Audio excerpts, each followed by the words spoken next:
This episode is brought to you by Thor's Ice Cream, the best ice cream menu in Billingham.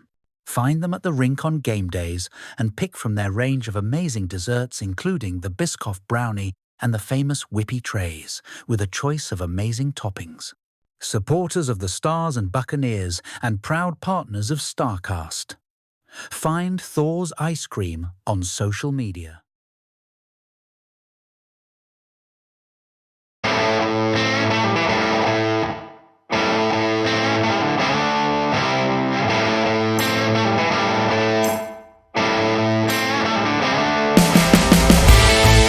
This is STARCAST, the official podcast of the Billingham Stars. Watch and listen for the latest news from the Big Red Machine.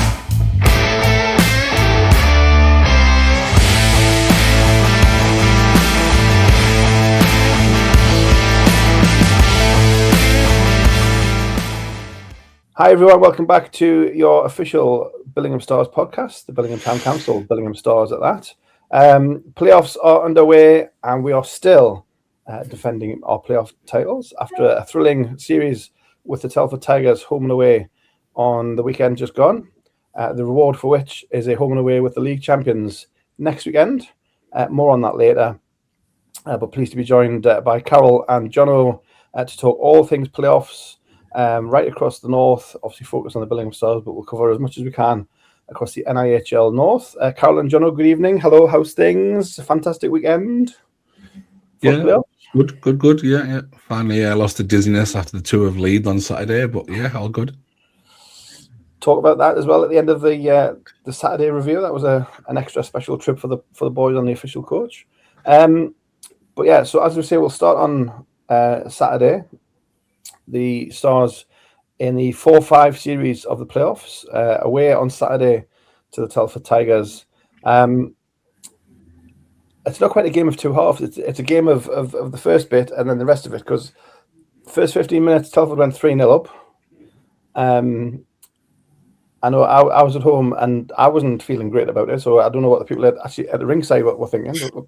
But the rest of the game, obviously Stars came back, made it a one-goal game, and it finished 4-3 Telford, which made it all to play for on Sunday, which we'll talk about in a moment. Carol, as always, you are ringside with us for us. First 15 minutes, not one to remember at all. No, I don't know, it kind of summed up the certain parts of the season for me. Didn't really seem too much at the races, and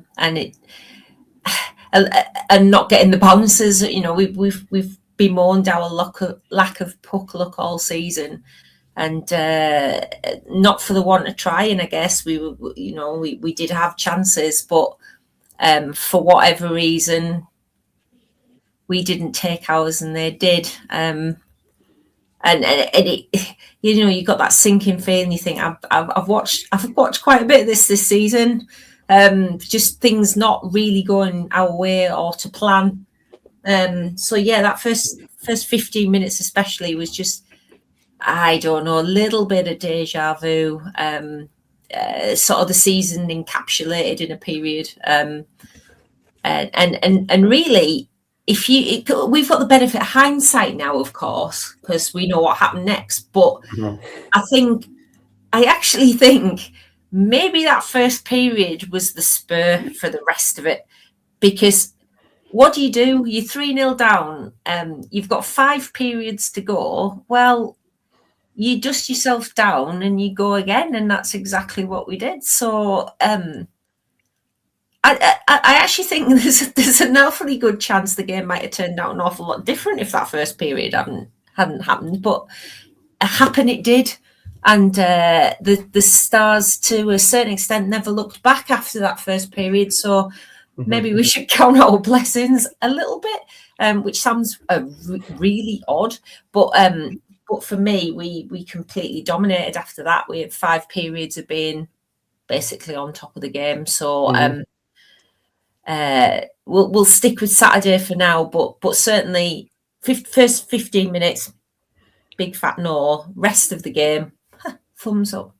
Yeah, I mean, I didn't do the scoring summary beforehand, but so Telford's goals were Tyler Summerton, Vladimir Luka, Taylor Stanton, and Jason Silverthorne. Goals for the Stars were Ian Brown, James Helens on the power play, and Callum Wilkinson. That made it a 4-3 game at Fort Telford. The first period was the only period Telford won across the whole weekend. They won the first period. We won 4 of the next 5, which was good to see. You mentioned getting the bounces in that first period as well, Carol. We outshot Telford 16-9. So you say we it's not that we didn't have the chances.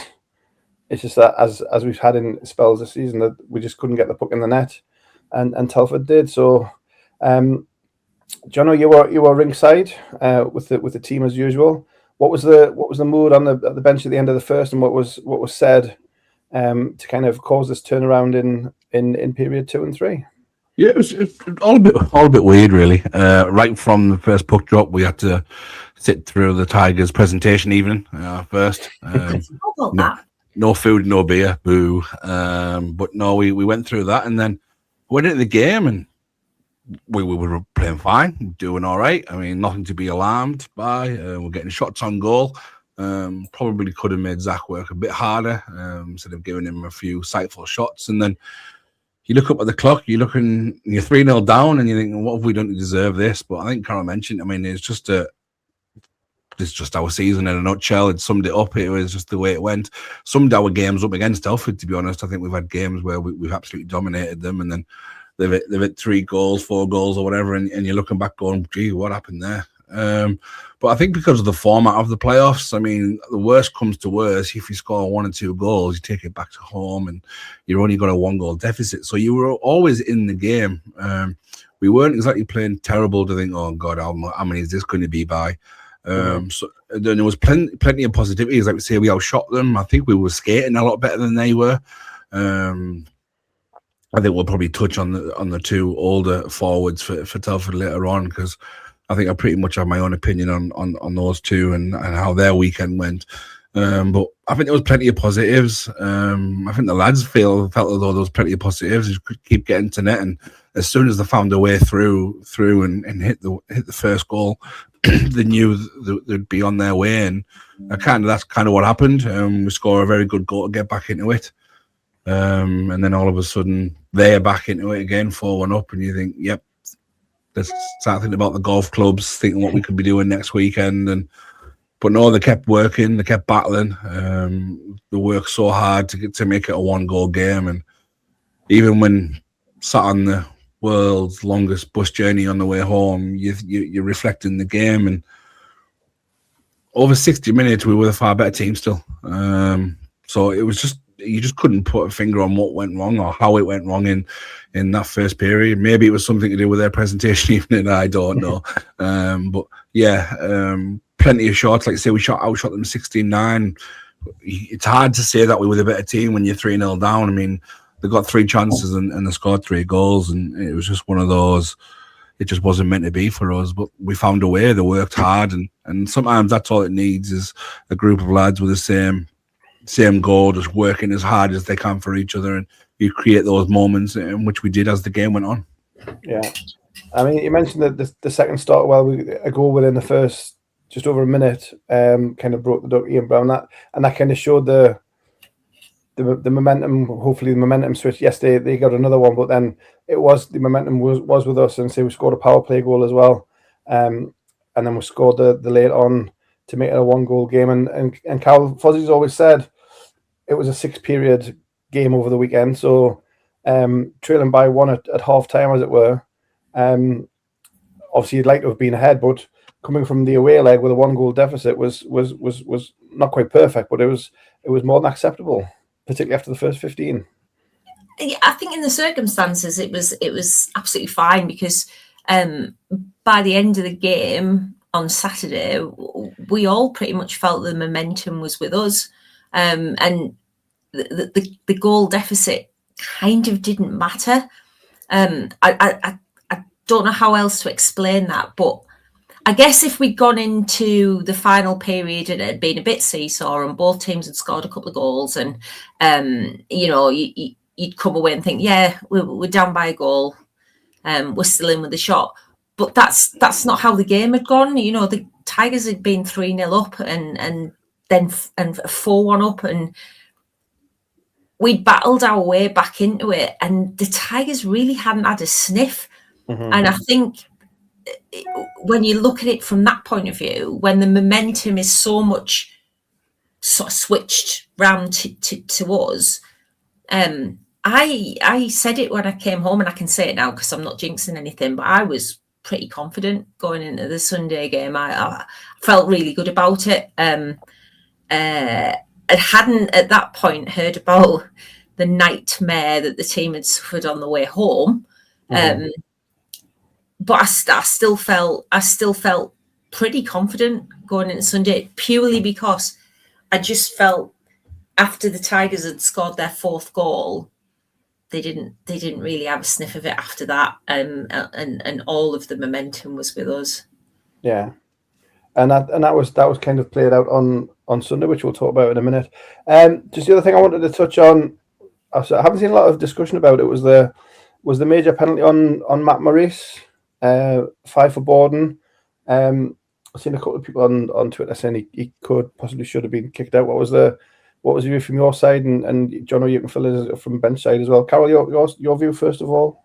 Well, you are probably better off asking Jono on this one, because my position in the stands meant I saw very little of that incident. All I know is all of the chatter on both Twitter and on the group chats that I'm a member of were all pretty much the same opinion that he should have gone. Now, I'm not one to comment. I've not seen it, so I will leave this one to Jono.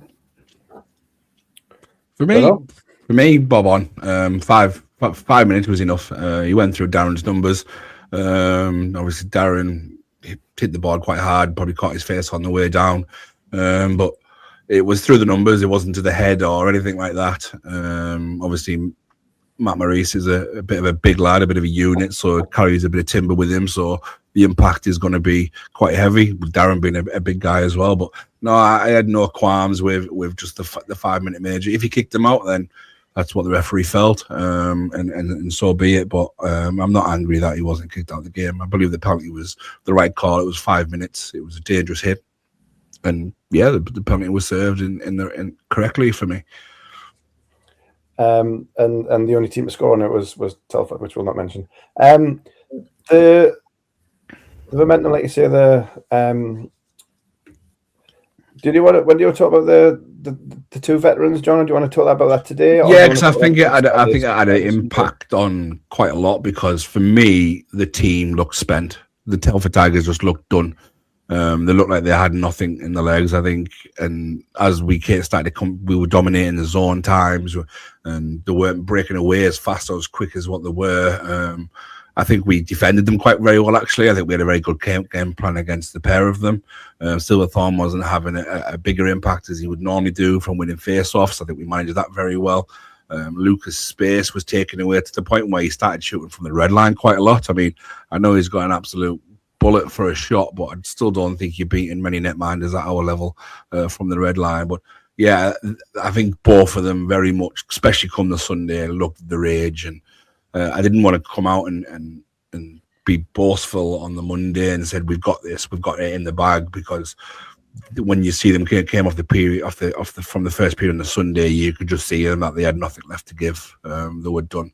But I think the team as themselves are probably not used to this kind of season. I think they play less games in Division 2, which was what they did last year. And I think the game's probably a fair bit faster and more physical at our level as well. And they've probably played how many more games extra? 4? Probably 6 games extra more than just with the cup and the playoffs. Yeah. That's not to mention league games, which I think is about 10 more league games that we play.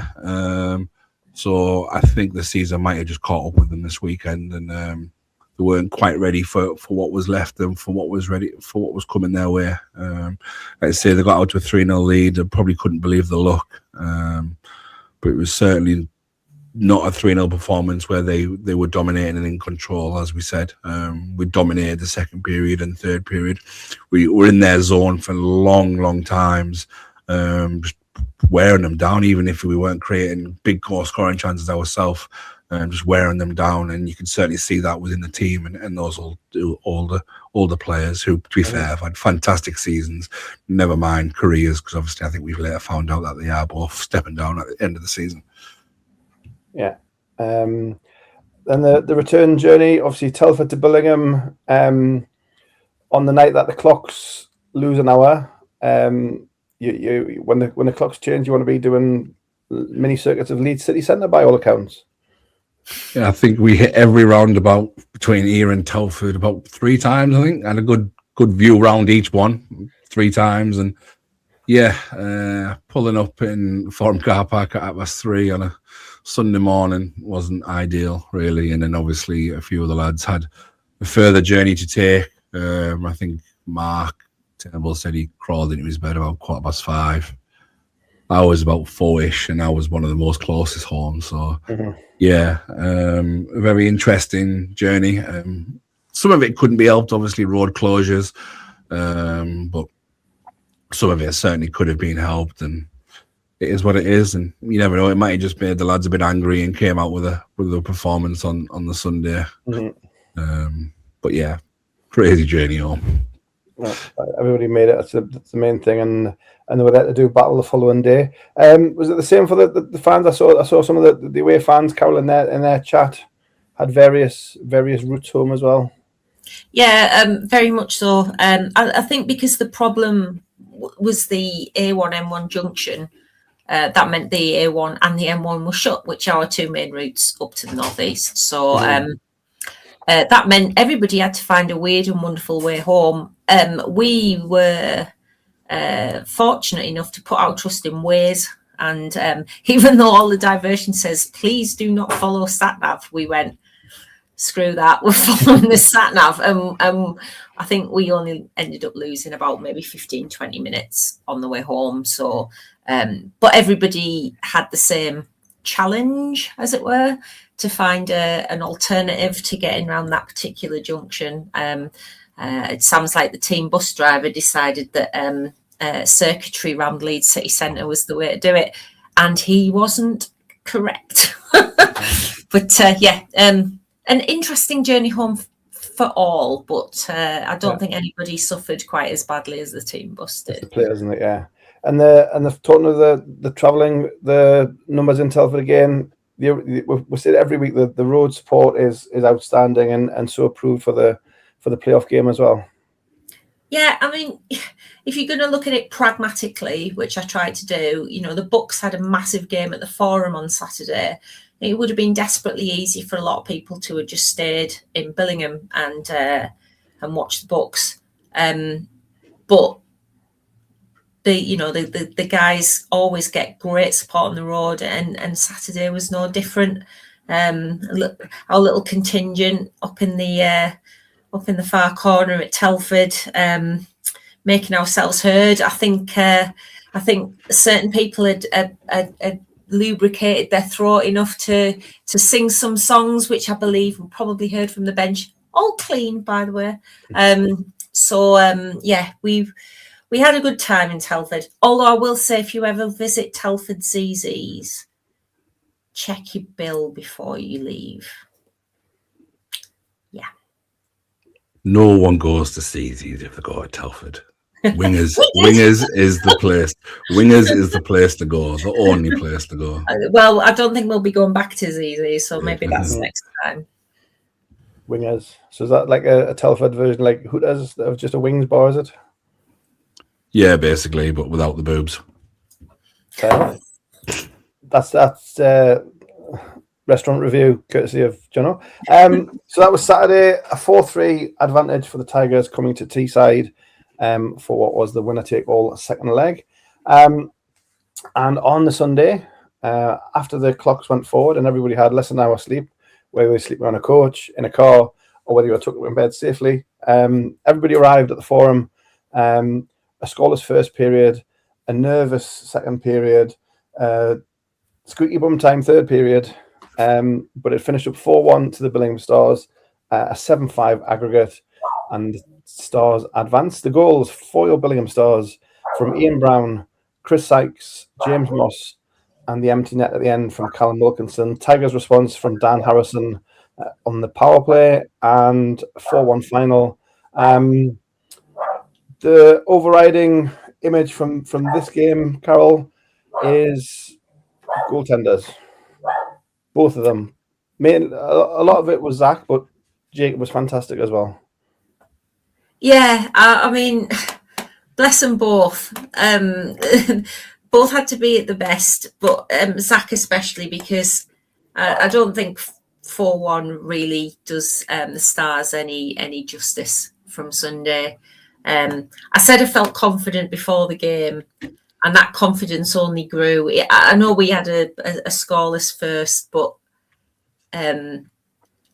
we played some of our best hockey of the season on Sunday in patches. And Zach had to be at his very best to keep that scoreline respectable. So hats off to him for that, although no hats off for chickening out of the podcast. We will let him off next season, Zach. But yeah, and Jacob, yeah, he was there when we absolutely needed him to be. Not entirely sure he was needed quite as much as the previous night, because, like I say, I thought the Stars were absolutely phenomenal on Sunday, front to back. Just like I say, some second period especially, some of the best hockey I've seen all season.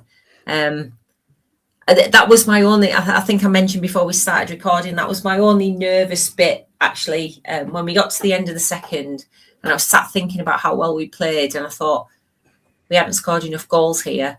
And then I started thinking about how our season had gone and how we weren't getting the luck and everything else. And I had a moment of panic that just thought, we're not going to get the reward here because that's how our season's gone. But I shouldn't have worried, because I don't know about you guys, but I didn't really think that result was in doubt on Sunday. I just thought we were fantastic. Yeah. The second period in particular, like I say, the shots again don't tell the full story. I think we 17-8 more than 2-1. We outshot them. But that middle period, we just had the one goal to show for it. Was Ian Brown, 5-hole, lovely finish. And then into the third period, Sykes' goal. I had a brilliant view of Sykes' goal from where I was at the DJ box, basically right down. I was looking down the blade of his stick, basically, and he couldn't have put it any better in the corner from where he was to find the corner for that one. Telford got one back, which again made it level on the night, level overall, which again restored the squeaky bum time feel.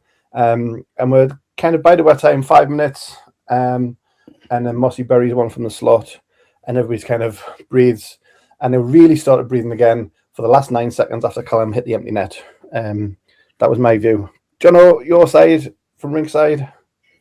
Yeah, I just thought it was an utterly class dominant performance from a team that, when you think about that, it has been there and done it at this level. And that, when I come to really think about the details of the game and in the weekend, probably the biggest difference between the two teams. Yeah, Telford have been and won things. They've got great experienced guys in Silverthorne and Luca, but this is a team that's been there and done it for the last 3 or 4 years. We're used to winning silverware. We're used to dominating games. We've been in tight games where things mean something. And to be fair, I don't believe the shots on goal for 1 minute. But I'll have an argument with anyone who wants to have an argument about it. We dominated that game from the first puck drop to the other. And to be fair, I thought we were being sandbagged at first in the first period, and maybe Telford were just keeping something in reserve. Because as I mentioned 10 minutes ago or so, but they just look finished. They look spent. They look like, we don't know what to do here. We've got out left. I've give everything. And I need to give more, and there's nothing there. They look so tired. They look drained. And out of ideas as well. And they must have been thinking, where are these guys finding it? They've got into bed at 5-6 o'clock this morning, and they've got this energy to burn. But no, I was just literally confident. I got to the rink about 1 o'clock, set up and everything, and I was just confident, just doing what I do for my routines for the day and getting set up, and just don't know why. Never been that confident all season long in any game that we've been in this year, but don't know, there was just something about the performance on the Saturday, especially in the second and third period, and that they fully stepped up on the Sunday and showed how good a team we can be. And if we play anywhere near like that, I think the league champions could have a bit of a trouble next week. Mm-hmm. Well, save that for the second half. Don't spoil the surprise of the second half. What you mentioned about Telford, I think is interesting, because I thought in the first period, when it was still obviously scoreless on the night, they were still ahead. I think they were very much happy to just play kind of within themselves. They weren't attacking too much, because obviously they still had the upper hand. And then we finally broke the deadlock, that kind of brought them out, and then they had to come forward. And then that's when we did get eventually the second one, and so on and so on. So that was quite interesting. And the thing about the veterans, you could say as well, one of the funny things from the weekend was Luca's idea of penalty killing was shooting the puck at 100 mile an hour from his own blue line.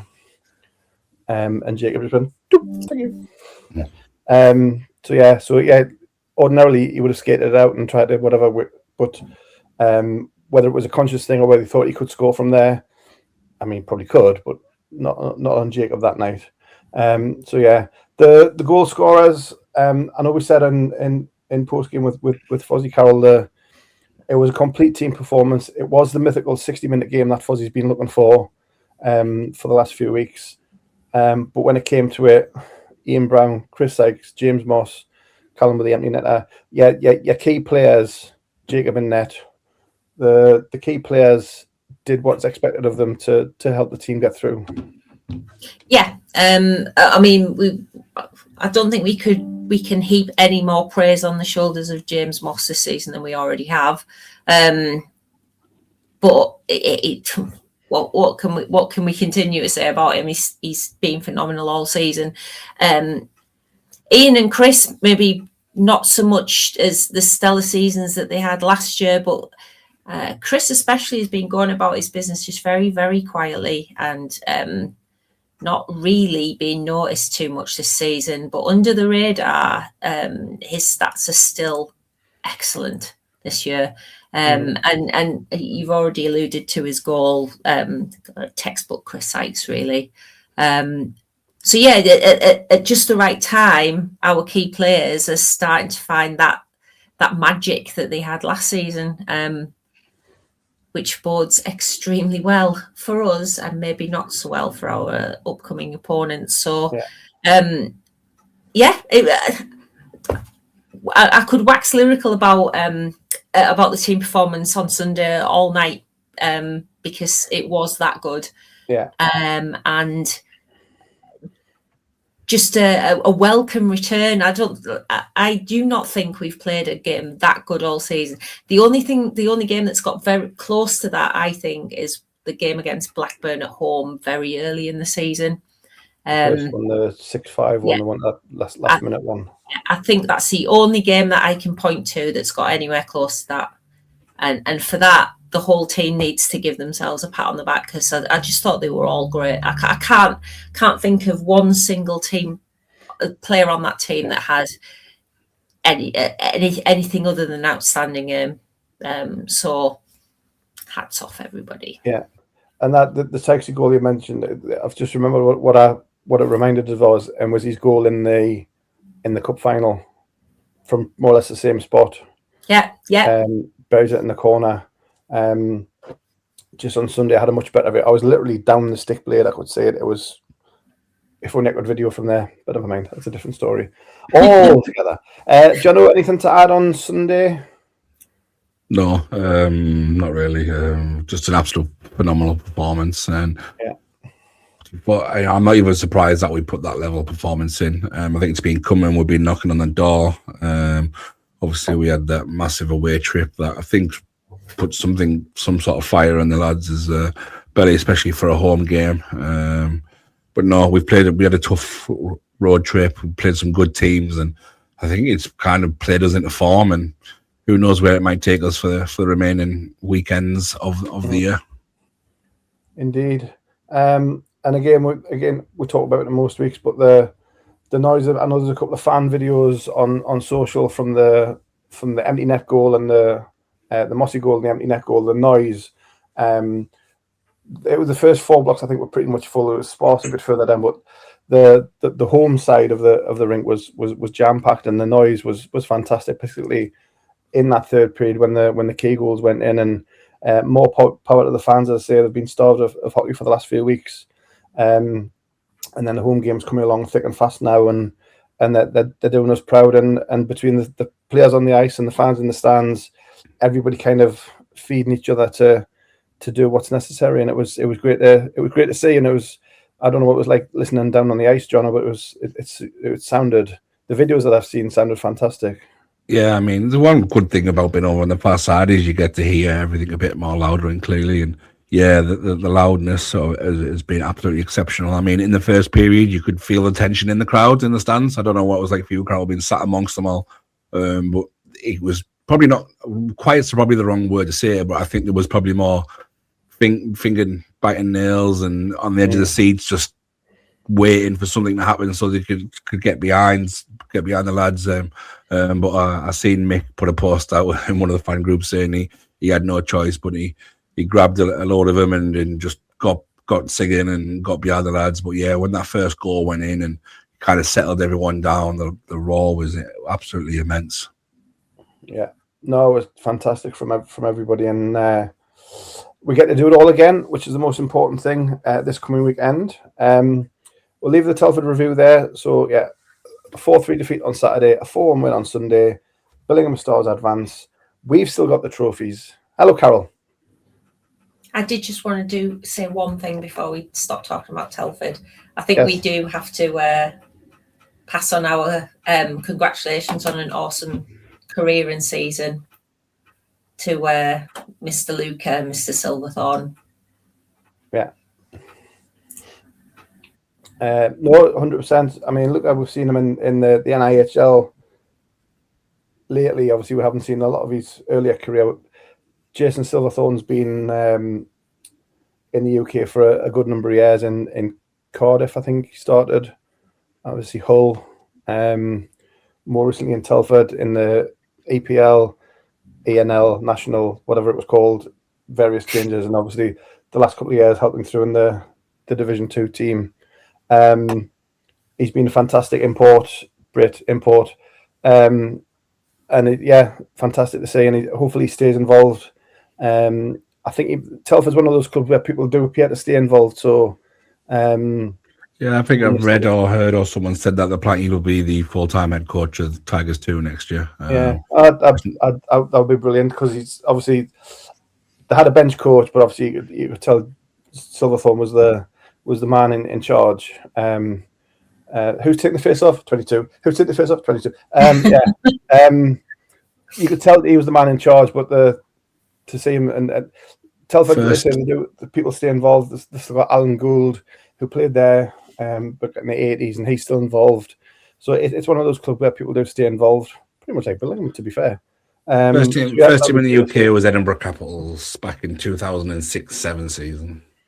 Really? I've forgotten all about that. 35 games, 19 goals, 20 assists, 39 points. Edinburgh, and then was a Cardiff. Then Cardiff, yeah. So yeah, I mean, he's done it in the Elite League and put up in very impressive numbers. So it shows you the caliber of the player. Mm-hmm. Maybe fans who maybe not known that the caliber of the Elite League back then. Silverthorne only played NCAA 3. So if you want to compare to Witkowski, who played NCAA Division 1, yeah, I think Witkowski'd got a long way to go to have a career like Silverthorne has in the UK. Yeah, no, great to see, and congratulations to the both on a stellar career. We were fortunate to see a lot of the highlights on our ice. Maybe unfortunate or fortunate, depending on your point of view. But wish them all the best, and I say if Silverthorne's still involved next year, that'll be brilliant, and we'll look forward to welcoming them back on the bench next season. So the Telford series is done, a 7-5 aggregate win, which means the Stars advance. We'll have a look at the other results in the playoffs, and then we'll fill in everybody's bracket and let you know who plays who. Spoiler alert, we already know. But so we'll do the results as they happened on Saturday. First up was Nottingham Nottingham 2, Blackburn 5. This is the 1v8 tie. Obviously, Nottingham at home on the Saturday. Hawks taking a 5-2 lead. Goals from Dylan Hullaby had a hat-trick. Barnes and Thompson, 2 for Birchnell for Nottingham. So comfortable first leg for the Hawks. Also for comfortable, the D-side Dragons on Saturday. 8-3 winners over the Widnes Wild. Cromie, 3 for Witkowski, Malone, Edwards, Fadjevs, and Kennedy for them. For Widnes, Gilbert, Parry, and Hopkins. So 8-3, again, comfortable. Dominate the shots, 51-29. So all comfortable for them. Obviously, our game we know about. And then the game of the day on Saturday at Planet Ice. It was the Solihull Barons 4, the Hull Jets 6. Ethan Daintiff, what has he been doing for the last month? Another hat-trick for Ethan Daintiff for the Hull Jets. 3 for him. Ian Kerman with 1, Aidan Dancer with 1, and Bo Reader with 1. For the Solihull Barons, it was Alex White, Brandon Anderton, Henry Adams, and Nicholas Otterson. So 4-6. So the Jets take a 2-goal lead into the second leg. So that's the first leg's done. On Sunday, Billingham Telford, we know about, which was very good. So we'll start in Hull. The Hull Jets carrying a 2-goal lead. And they won the second leg as well by 3-2. Kieran Beach with 2 goals, Ethan Daintiff with another one, so 3-2 for them. Alex White and Price with the goals for Solihull. So the 6th seed, the Hull Jets, they advance over the 3 seed Solihull Barons. So that's the slightly bigger upset than ourselves, 5 beating 4. So 6 beats 3, and they advance. The other 2 ties went as expected. Widnes did score the first couple of goals on Sunday to kind of, they won't they? And no, they didn't in the end. The D-side Dragons won by 5-3 on Sunday to complete an aggregate win for them. For Widnes, Danny Hyde, Hopkins, and Parry. For D-side, it was Kennedy, Cromie, 2 for Dickinson, and Edwards. And the Hawks finished the job off at home against the 8th seed Nottingham Lions, a 10-2 demolition for the Blackburn Hawks. 3 for McKinney, 3 for Barry, Royd, Barnes, Charnock, and Pollitt, the goal scorers for Blackburn. For Nottingham, it was Birchnell and Fisher. All of which means, if the semi-finals started this week, which they do, the number 1 seed Blackburn Hawks will take on the number 5 seed Billingham Stars, and the 2 seed D-side Dragons take on the 6 seed Hull Jets. They are your semi-final ties. Before we have a break, just a quick word on the ties themselves, the other 3 quarter-final ties. Jono, do you want to start us off this time? Anything I think obviously the biggest talker point is the Barons and the Jets. And when you look back at that first leg, the Barons were 1 for 9 on the power play. So I think they could probably look at themselves quite harshly and say they probably cost themselves big time there, especially with the firepower that they have, to only be 1 for 9 on the power play. I was shooting the whole Jets as well, 47-28. So yeah, probably a big letdown for themselves. Obviously had a big change with a change of coach. It'd be interesting to see if that's how they continue next season. But only got themselves to blame for that one. Just looking at through the fixtures, everything else kind of went as planned, and you could probably argue us and Telford were very evenly matched, so it was a 50-50 tie anyway. Yeah, that Solihull first tie, Solihull only led once all game, and that was 4-3 halfway through, and then Hull scored the last 3 goals to finish it off there. Yeah, and I'm just looking at the penalties as well. A very power play heavy, but I say just 1 goal on those 9 attempts, and I included a 10 for legal equipment as well. So who was that? That a 10 for legal equipment? That'll be a net guard, isn't it? Probably. Could well be. I'm trying to find it. There was Boris Gieber in the first minute. I'll have to check that. If he's not wearing his neck guard, then yeah. Illegal equipment, because normally if it's just your helmet or your stick or whatever, it's just a 2. So for it to be a 10, I think that must be neck guard. It's either fell off and he's kept playing or he didn't have it on to start with. But yeah, so Hull do the job there. Carol, anything for you? Or is it the same tie catching your eye? Well, I think it has to be. I mean, we called this last week. I think again we need to give ourselves some credit. We called this last week. We said Blackburn and D-side were almost dead certs, and so it proved. And we'd already picked out ourselves and Hull to possibly do a number on the high seeds. I think Solihull are going to end up extremely disappointed with this season. Given the waves that they made in the summer, they've finished third. Some of their fans seem perfectly happy with finishing third. Really, don't think so. They've not won any silverware. They've gone out in the first round of the playoffs. I don't think you can see this season as anything other than a bit of a failure for Solihull. And their big dreams of the summer have come to nothing. So it's a summer of rethinking their strategy, really, for me. But you've got to take your hats off to Hull. Ethan Dennis found a raw steak supplier in the area because he's like an animal at the minute. But obviously, superstar goalie's done a number on him as well. He sounds like he's been an absolute brick wall over the weekend. So hats off to Hull. What a phenomenal performance. One that we kind of foresaw. Well, we were a bit sat on the fence last week.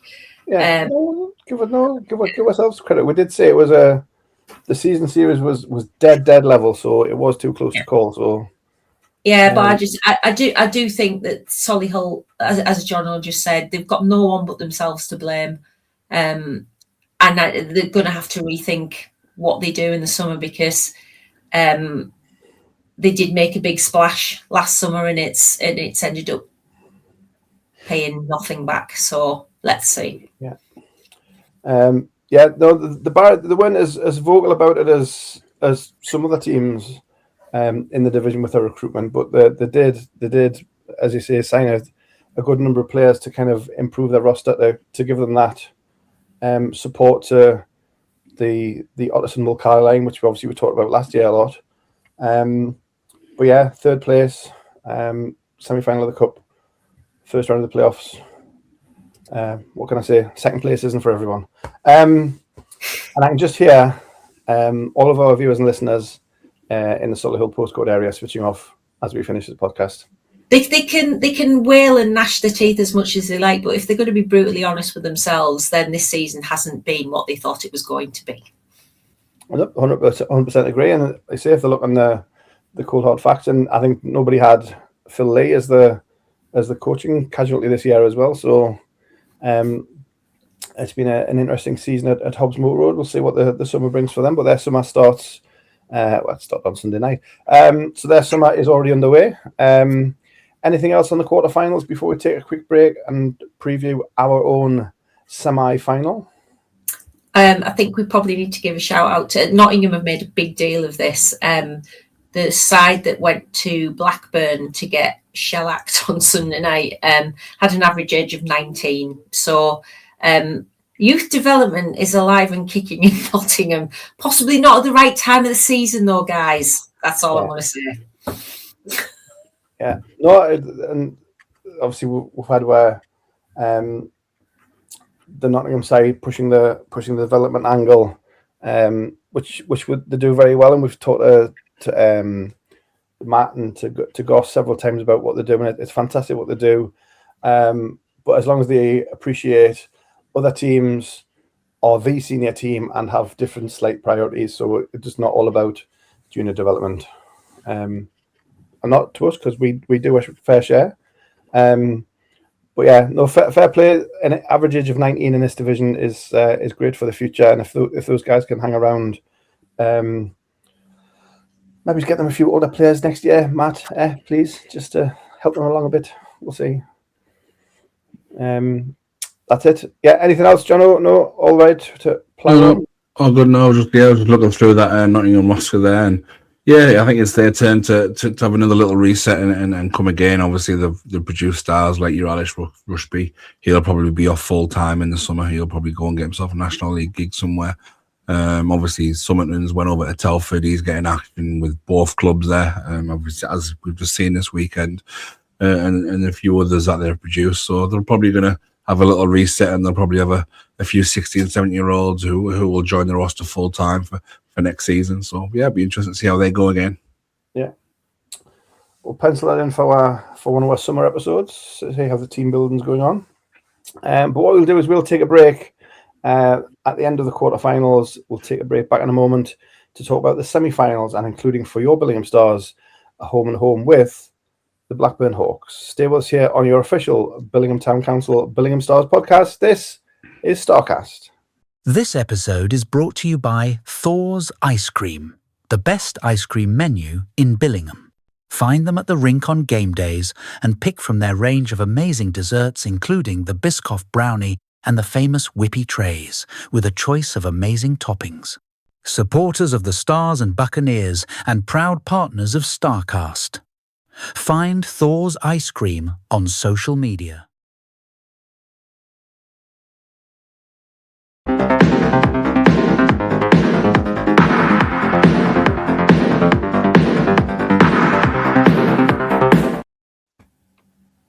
Welcome back to this week's edition of STARCAST. The playoffs roll on for your Billingham Stars. It's the semi-finals of the Morley playoffs, and it's a home with the Blackburn Hawks. To be the best, you have to beat the best. So why not the league champions in the semi-finals? It is a Saturday home game at the Forum Ice Arena at 5:30, and then the road trip to Blackburn, a 6 o'clock face-off on Sunday night. It is Easter weekend. So we're all going to take our Cadbury's cream eggs and chocolate eggs, and other eggs are available, and have a good old trip down to Blackburn. But first, Saturday at the Forum, 5:30 face-off. We know what we need to do. We need to keep playing as we've been playing, Carol, and that's pretty much it. Arguably, are we the form team of the playoffs? Well, it's difficult to say, isn't it? Because Blackburn played Nottingham at the weekend, and with all due respect to Nottingham, that was never going to end well for them. It's quite difficult. Form team of the playoffs is maybe a bit of going into the. If you look at the last few weeks, Kate, now the end of our road trip, until the last few weeks, and then the way Blackburn have kind of muddled around to finish their season. So we are on a good road heading into the big weekend of the season.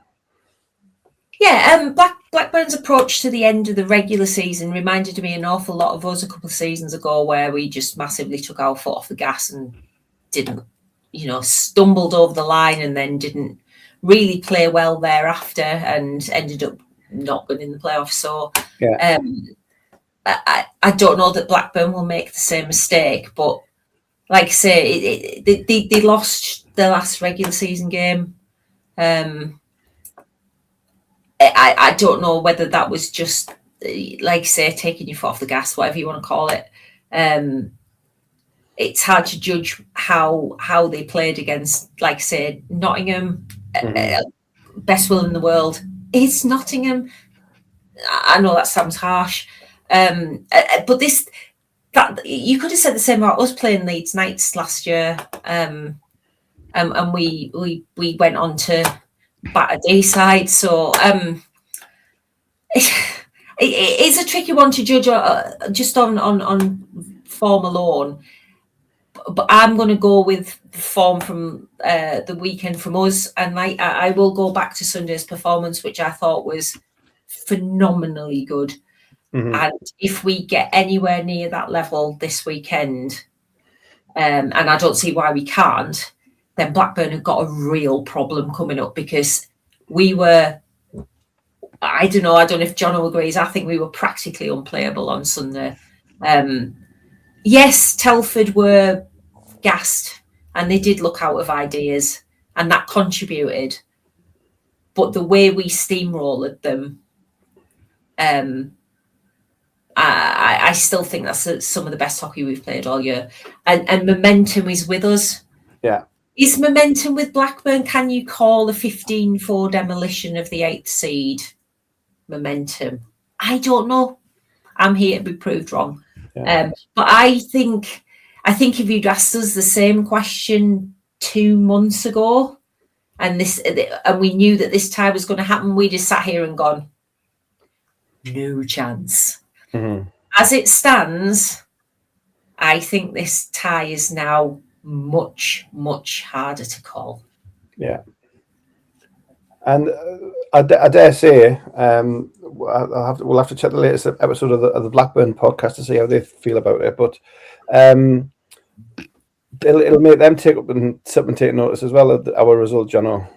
Yeah, I mean, after that weekend, they won't come out and admit it. We know they won't, but they'll probably saw not them. Don't want to play them.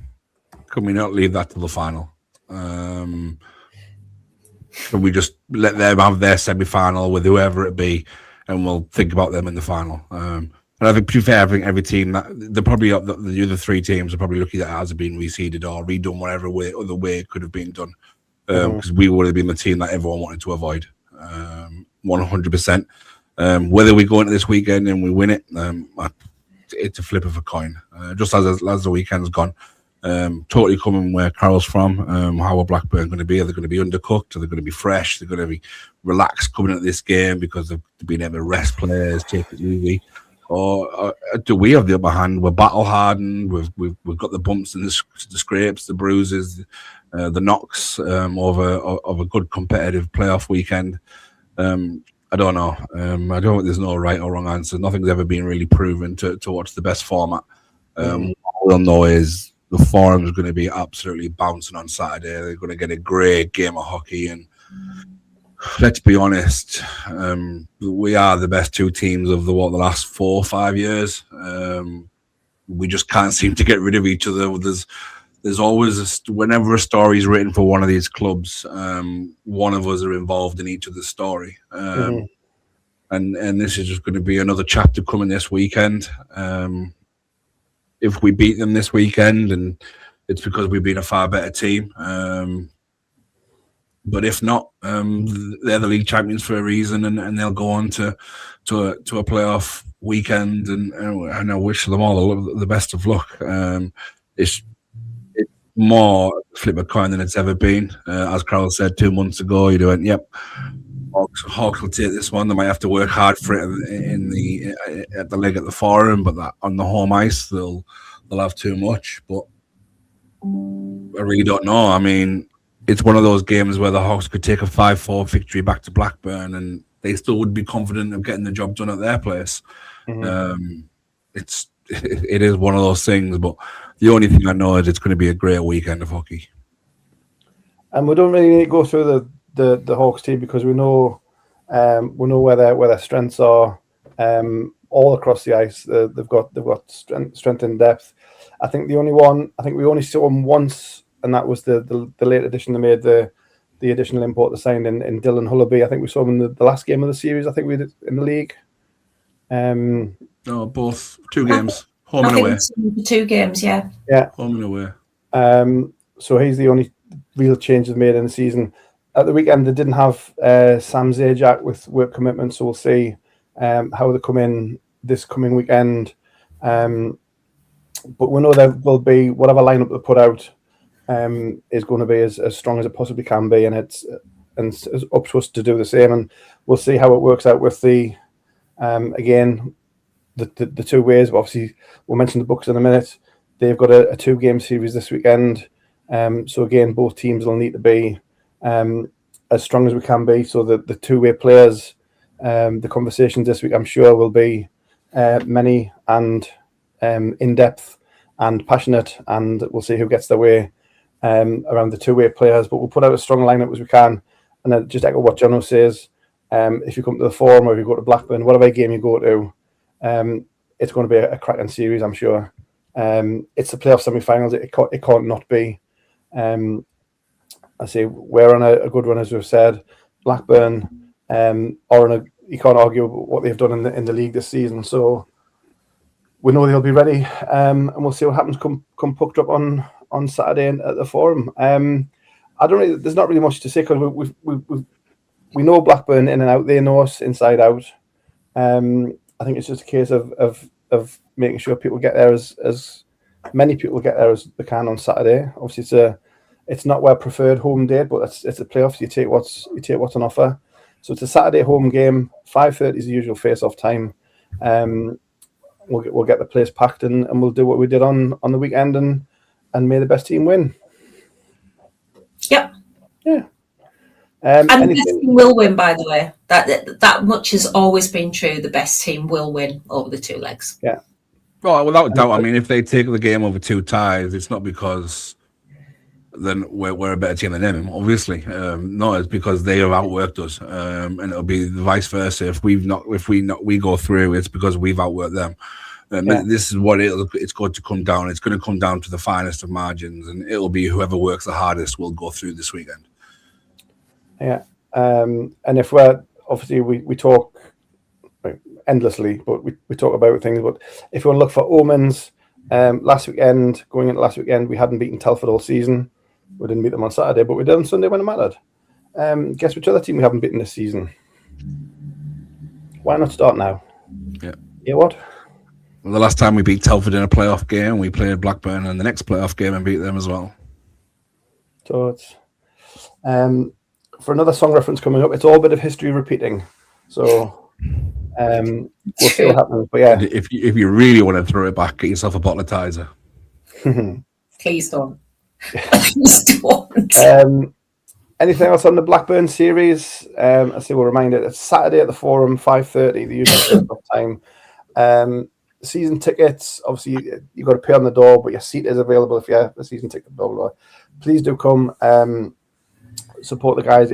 Regardless, it's the last game of the Forum for the Stars this season, so we'll send the boys off to Sheffield with a big noise and a big party at the Forum on Saturday night.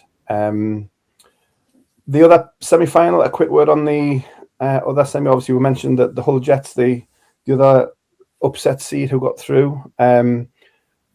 Dragons against Hull. I haven't had time to look at their head-to-head from the series. You got the figures, John? Have you had a look? I haven't. I've not looked at it. I think it's still 3 games. I think it's 3 games to 1 though to decide. I'm sure Hull took one at Hull. Yeah, if I remember rightly. Early in the season, I'm sure Hull took one. But I could be wrong. Yeah. Well, I know. When we beat D-side, I know Clancy said we were the one of only 2 teams to take them 2-2 last year. This season. Hull have beaten D-side this year. Once. So yeah, the one 4-3, the 4-3 in Hull, and then D-side won 5-2. The other game in Hull.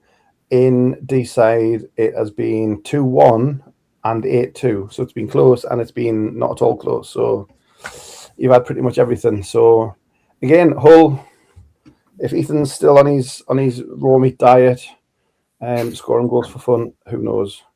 On paper, are we still saying it's advantage D-side, but we wouldn't be surprised? I think this is a little bit the same as us v Blackburn. I think Hull have been on such a roll, and they'll have got such a massive boost from that win against Solihull. I think this one's way closer than it might have been. So I don't know. I still think D-side will probably take this one, but I am a lot less confident at saying that than I would have been not even 3 or 4 weeks ago. So I think keep feeding Ethan his raw mince or whatever it is he's eating, and you just never know. Snorting chip spice, which we don't recommend you do at all. No, please don't. Jono, same for you. No, for me, it's an easy one. I think it's D-side's playoff title to lose, to be honest. Right, but we do have the date penciled in with Clancy and D-side next Saturday. That is true. So yeah, playoff fixtures end this weekend. Both games on Saturday are 5:30. It's Billingham Blackburn at the Forum. It's Hull D-side at the most versatile Hull Arena, and then on Sunday at D-side Leisure Centre, 5:15, the Dragons and the Jets, and we are in Blackburn for 6 o'clock on Sunday your NIHL North 1 playoff semi-finals. Before we head to AOB, a quick word on the NIHL 2 North. We mentioned that the Bucks, for reasons, they had a one-off game with Altrincham. They were winning, was it 4-1? Altrincham fought right back to 4-4, and then the Bucks scored 30 seconds or so to go to take it, and they advanced to the semi-finals this weekend, and they go as the 4 seed, and they play similarly to ourselves, the league champions, the Sutton Sting. They are away on Saturday in Sheffield, and they are at the Forum on Sunday at 4:30, Easter Sunday, 4:30 at the Forum for the Bucks. So great for them, their quarterfinal win, and we wish them all the best again in their series against the Sutton Sting.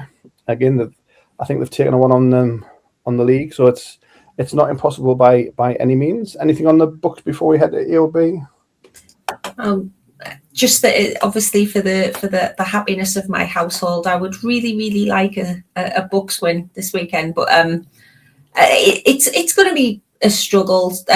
Obviously, the Bucks have got the win over Sutton once this season, but that was very early on. I think it was either their first or second game, in fact. So ever since then, Sutton have had their number, so they're going to have to be on their A game for the whole weekend, much like ourselves. They're going to have to just take those 6 periods and try to do the rest. The Bucks have got good record in these one-offs, so you just never know for them either. Let's hope it's a really good weekend for Billingham hockey again this weekend. Yeah, another one in a row, definitely. Jono, anything on Bucks or anything else you want to bring up on playoffs before we move on? Yeah, no, it's good to see that they're in these big games, and the young lads like Matty pick up getting to experience these sort of games and help him gain a lot of confidence. Him, Matty, Sam Dowd, Dimitri Grunans, and the other youngsters that I'll be playing. It's huge minutes in huge games, that'll be huge, massively valuable to them, moving them forward and helping their development and helping them once they're full time in a Stars jersey one day, that they can look back on these moments with fond memories and great fondness to know that they can compete in these big types of games that they all want to be a part of. Yeah, no, 100%. So good luck to the Bucks this weekend as well. Finally, then we move to our any other business. Just a couple of bits from me. Last week's show, I forgot to mention once and future guest of the pod, Anthony Russell. His site, Banners on the Wall, celebrated its 15th anniversary last week. He had a blog post about it. He did a live show on the last Wednesday, and I was lucky enough to join that for a chat about things and media, and we actually were talking about our series and the playoffs in general. So congratulations to Anthony on everything he does. He's play-by-play with the Guildford Flames in the Elite League now, but he's still doing his bits and pieces on his site. So good luck to him for the next 15 years on Banners on the Wall. In terms of slightly further afield, something came out from England Ice Hockey and Ice Hockey UK today. Grant King is stepping down as chief executive. He followed, again, once and future guest Henry Stalins. He's resigned before we can get him on this pod, so he misses his chance. But yeah, Grant King is stepping down, and they have replaced him with an interim CEO of Tim Bratton, who's already a non-executive member of the board of England and of Ice Hockey UK, and Stephen Burrell is chief operating officer. So they take posts, and their drive, reading the press release, is being to manage the upcoming merger of Ice Hockey UK, of England and Scotland. So those guys in place to manage the merger. Anything on that before just reading on? Guys, I think not a lot of people maybe know the work that Grant was doing, because he was kind of in the background when Henry was the figurehead. And then in most recent weeks, Grant's just been kind of in the background, making sure the organisation's still running as normal.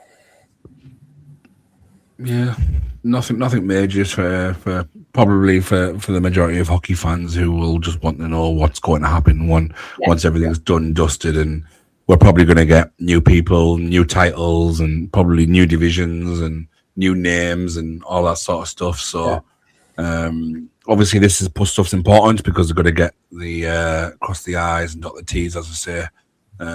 All the important legal stuff has got to get done, and we need these people to do this. But from the majority of a hockey fan as such, I think there'll be bigger news further down the line. Yeah. So good luck to Tim and to Stephen. You can read the full press release. It's on IHUK UK. It's on England Ice Hockey as well. Read about those two gentlemen's background as well. After last week's show, Great Britain also announced their squad for the Men's World Championships in Switzerland in May. Obviously, Robert Dowd retains his place as JB captain, which we're very pleased about. Coventry's Matt Robson comes in as the third goalie, beside Ben Bounds and Jackson Whistle. There's a couple of guys who played in the series in Edinburgh. Kind of the fringe players have come through. Chris Inglis of Dundee, Bradley Jennian, and also Jack Hopkins, who's come through the Nottingham system, but last couple of years he's been playing in Coventry, and they've kind of came through those trial games and have cemented a full place in the squad. So that's good to see. That obviously the pathway works, and those development games weren't completely wasted. It can only mean Finn is just a stone's throw away from the next GB squad. Again, fingers crossed. Anything on the GB squad? Again, full squad details are on the IHUK UK website. Probably just the biggest and best of luck, because I think they're probably going to need it this tournament. Yeah, very much so. It's what GB's at this level every time. It's don't finish. Division 1's better. From a travel point of view and a let's go watch it point of view, and the financial, yes. A week away, Division 1 for the full tournament is far better than a couple of games in the big division. Aye. But yeah, good luck to GB. That's after the full season. It's they've got a couple of challenge games end of April, beginning of May, and then they head off to Switzerland. Again, full squad on IHUK UK. Some news that's just come in today. Very sad news for people. I don't know if people know. Many people will know, but Adam Greener, former player, EPL and BNL. I think most notably with Bracknell. Unfortunately, Adam, he's only 45, 46, I think we said. Adam's unfortunately passed away, so we send our love and thoughts to his family and friends and everybody who know him and played with him. So Adam Greener, very sad news from that this afternoon. Jono, do you want to do your... Yeah, just the same. Repetitive stuff. Yeah, my repetitive stuff from most weeks, but no, this one is the final home game of the year, no matter what happens anyway. So the sale stuff that we've got left will still be on sale. Obviously, all the other items are still will be on sale as well. Raffle tickets for the amazing looking warm-up jerseys. I think I've got one there somewhere. Yep, there's one there just hiding behind me. That one will also be available. It was one of the extras we got. It's worth knowing that it's been on the podcast. Yep. I think it was worn, I think, twice. It's Mossy's. It was worn twice, a bit on the small side for him. So we got him a bigger one. So there is two Mossy shirts available. But no, if you want to get your hands on them, raffle tickets will be available. You can either get in touch with us and get those, or get them on the table. But yeah, yous have been amazing all season long with the sports club, with us joining them through memberships, buying the merch. You've just been truly, truly wonderful, and hopefully the money raised this year, we're going to do something a little bit different this year, and we'll talk about that over the summer when we've had a few discussions. But no, all the money will be going back into the club, stroke players. But we might have a few ideas around it this summer, and it might go in a bit of a different way. Yeah, and they're voting. So this is the last home game, like you say. So we'll be presenting March as Player of the Month. That's correct. So those votes are going on at the moment. Yep, email was sent out yesterday, if I remember rightly. and still voting for Player of the Year. That's vote is open to everybody, not just supporters club members. Everybody can vote in Player of the Year. You can do it at the table on Saturday. There's forms there, or there's a QR code and a link. You can do it online, because we is dead modern and we can do it that way. And presentation night as well. If you see Sarah on Saturday, if you still want to get your tickets for presentation night, 24th of April at the Synthonia Suites. It's a great night as well. The players are all open to chats and conversations, and if you are a big group of a fan and you want to meet some of the players and a bit shy, get yourself along. They'll answer your question. You can have your own personal Q&A basically with them. They're all really open and answer the questions, especially all stuff hockey. So if you want to get to meet your favourite player and have a good chat with them, it's a great evening. And yeah, just get yourself along for a great night. Amen to that. The last thing we're going to talk about, which we haven't done it for a while, and I've never done it for a while because my team's the Leafs. Talk about the NHL. They're coming towards the business end of their season, places for playoffs, and things are starting to happen. Vegas sacked the coach, who only won the Stanley Cup 3 years ago, but he's lost 7 of his last 8 games, so he's out. John Tortorella's in.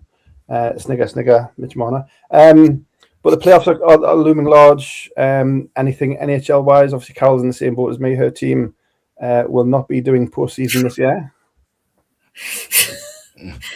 I've just been watching everybody else and having a bit of a giggle, to be honest. Yeah. We were talking off air, weren't we, about the massive dive that attracted the funniest embellishment call of the season, and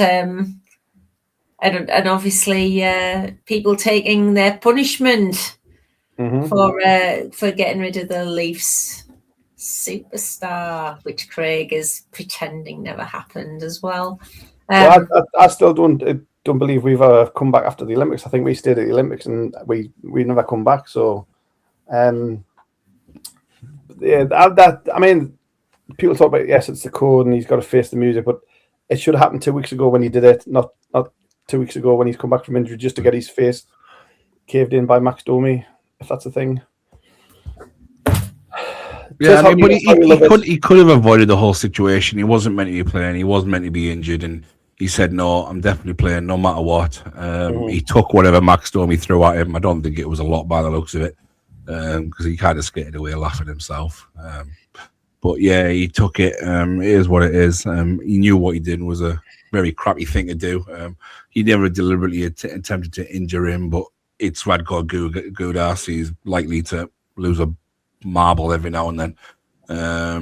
What he did was rubbish, and yep, he should have had his head caved in at the time, but I don't think there's anyone on the ice big enough to take him on in that situation. But this time he said he was going to play, he was going to take whatever was thrown at him, and he did, and that's kind of, for me, just quite a ballsy move from Gudas as well. I mean, he could have just run away from it and said, yeah, I'll deal with whatever comes next season. But he took it. He respected the code. He knew what he did was wrong. To be fair, the game turned out to be a fun game. It was a bit of a was about a 6-5 game or something, and quite a lot of scrapping going on and as well. But no, the NHL, it's really fun at the moment. The East Division is absolutely madness, especially in the Atlantic, where I think 7 teams out of the 8 can still make the playoffs, which is proper balmy. But no, it's been good fun. Which one won't? Yes, thank you. Yeah, you're 8th in the Atlantic, aren't you? Oh, oops. All right, then six can still make it, I think. What about your team? So you're kind of Red Wings here. We're on the peripheral of the wild card. Whatever's happened in Buffalo, they've really realised that they can actually play hockey and are quite good at it, and they've kind of steamrolled the division from nowhere. They're sitting proud. I think Montreal are playing very, very well at the moment. Philadelphia in the other Eastern Division have decided to go on a tear as well with the Islanders. So yeah, it's all fun in the East. Yeah, and this time of year as well is when they start adding the college players. So you mentioned Philadelphia; they've just signed Porter Martone, who's obviously their draft pick, but his college season ended early, so they've added him. I know Bruins have sent somebody to the AHL. So there are still new, exciting young players coming in as well, which we've seen. Not going full Nottingham, but bringing the younger players through. The likes of the guy in San Jose, whose name's completely escaped me. Macklin celebrating. Macklin, that's the one. Yeah. The guys like that have come in and kind of upset the apple cart in a way, because they weren't supposed to do it at that age. And the NHL's been a strange place. It's been a strange place over the last 10 years. I mean, if you ever thought of a successful kid in the NHL, everyone would laugh at you. Anyone under the age of 23 is probably nowhere near the NHL. They don't really let under 23s in the league because it's big, rough and tumble. But we've got Sidney Crosby. He came in around 18, 19, and then McDavid came in at around 17, 18 and tore it up. And the kids have took inspiration from that, and they're just on a different planet from what they were 20, 25 years ago. Yeah. So if you can watch the keep abreast of the NHL as the last couple of weeks of the regular season, and then their playoffs begin as well. So I think our playoffs will be done, and then you can go straight into the NHL if you're that way inclined. Any other business? Anything we've missed? Don't think so, but I know by the time this podcast goes out, it'll all be done and dusted, and we'll know the result. But England are losing 1-0 to Japan. What? They'll bring on their 14 subs in the second half, and everything will be fine. Second favourites for the World Cup, aren't England supposed to be? Dear me. Sorry, no, we don't talk about football on this podcast. Sorry. Apologies. Well, no, if it's relevant and if it's interesting, and England losing to Japan is definitely one of those things. We'll see what happens in the rest of that one, but yeah, football friendlies because obviously they've got friendlies, you've got the Nations League, but proper friendlies are like not worth the stupid money for anyway. No. That's another topic altogether. That's for a summer podcast, and we'll talk about other things. If there's nothing else, then we shall draw a veil. Despite there being no guests, we managed to go over an hour and 15 minutes, so go us. But we did have plenty to talk about, some great playoff games to feature. So a reminder again, playoff semi-finals. Your Billingham Stars are at home on Saturday night at the Forum Ice Arena, 5:30 against the Blackburn Hawks, and then away to Blackburn the following night, 6 o'clock down at the Blackburn Ice Arena. If you are travelling, usual rules apply. If you're coming on Saturday, as Jono says, we've said, it's the last home game at the Forum for the Stars, regardless of what happens. So we'll try and make a party. Obviously, whatever happens, we'll give the fans a chance to recognise the efforts of the players. So we'll see you on Saturday, all being well. Thank you to Carol, thank you to Jono for their insight and their input. We'll draw a veil there, and we'll be back next week to talk all things more playoffs. And who knows where the journey will lead.